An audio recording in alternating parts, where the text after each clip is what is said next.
नमस्कार दोस्तों, आप देख रहे हैं इंडिया न्यूज का digital platform India news national और आपके साथ मैं हूं गौरव सिंह। आज हम बात कर रहे हैं सेना के उस हेलीकॉप्टर हादसे की जिसमें सीडीएस जनरल बिपिन रावत की जान चली गई। इस एक हादसे ने 13 लोगों को हमसे छीन लिया और जिनका निधन हुआ है उसमें जनरल बिपिन रावत के साथ उनकी पत्नी मधुलिका रावत और 11 अन्य मिलिट्री के सैन्य अधिकारी भी मौजूद थे।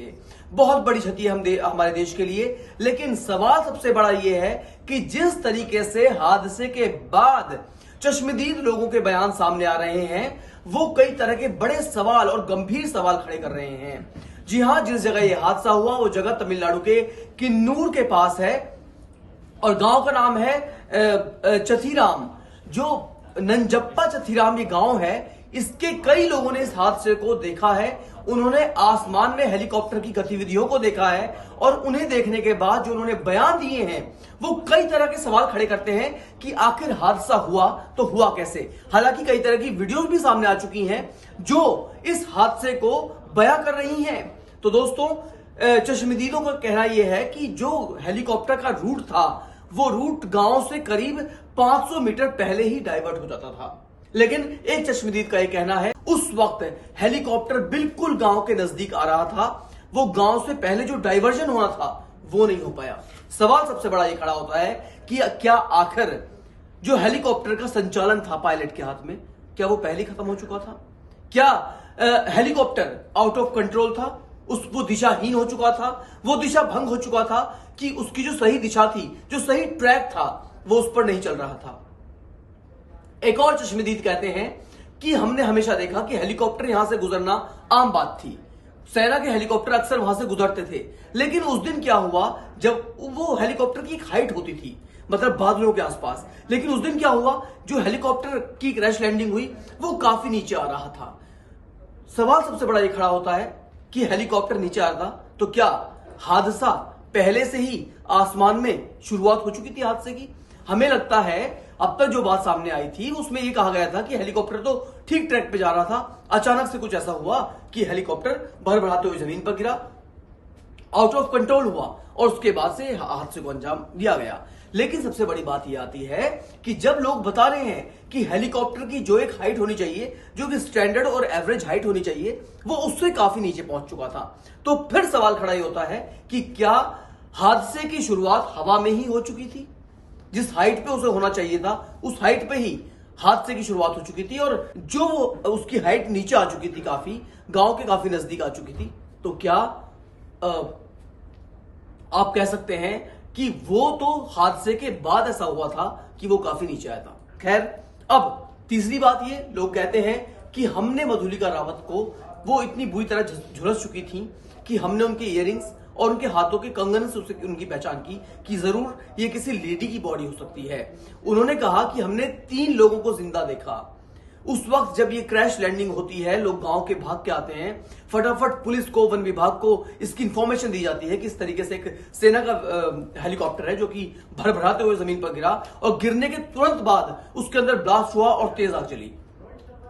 एक और सवाल ये खड़ा होता है कि जिस वक्त वो लोग वहां पहुंचे उस वक्त 3 लोग जिंदा थे, फिर जान बचाने में क्या कुछ प्रॉब्लम्स आई? दरअसल हम आपको बताएं कि जहां ये हादसा हुआ है वहां चाय के बागान है, पास में ही गांव है चथीराम, और चथीराम जो गांव है उसकी जो कह सकते हैं कि जो ज्योग्राफिकल एरिया है वो काफी ऊंचा नीचे और संकरे रास्ते हैं, जिसकी वजह से जो मदद थी वो काफी लेट पहुंची। अगर शुरुआती दौर में मदद पहुंच सकती तो शायद इस इतने बड़ा जो जान माल का नुकसान हुआ है उसे हम बचा सकते थे। क्योंकि एक चश्मदीद का यह भी कहना है कि जनरल बिपिन रावत जो थे, उन्होंने जब वो क्रैश लैंडिंग के बाद वो जिंदा थे, उनकी बॉडी काफी झुलस चुकी थी, काफी जल चुके थे, लेकिन फिर जान बचाने में क्या कुछ प्रॉब्लम्स आई? दरअसल हम आपको बताएं कि जहां ये हादसा हुआ है वहां चाय के बागान है, पास में ही गांव है चथीराम, और चथीराम जो गांव है उसकी जो कह सकते हैं कि जो ज्योग्राफिकल एरिया है वो काफी ऊंचा नीचे और संकरे रास्ते हैं, जिसकी वजह से जो मदद थी वो काफी लेट पहुंची। अगर शुरुआती दौर में मदद पहुंच सकती तो शायद इस इतने बड़ा जो जान माल का नुकसान हुआ है उसे हम बचा सकते थे। क्योंकि एक चश्मदीद का यह भी कहना है कि जनरल बिपिन रावत जो थे उन्होंने जब वो क्रैश लैंडिंग के बाद वो जिंदा थे, उनकी बॉडी काफी झुलस चुकी थी, काफी जल चुके थे, लेकिन उस वक्त भी वो बोल रहे थे, उन्होंने पानी भी मांगा है।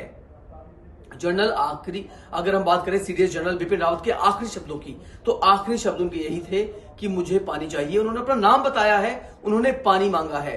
और गांव में हम कह सकते हैं कि जो ये नंजप्पा चथीराम गांव है, इस गांव के लोगों ने आउट ऑफ द वे जाके इतनी अच्छी हेल्प की है लोगों की।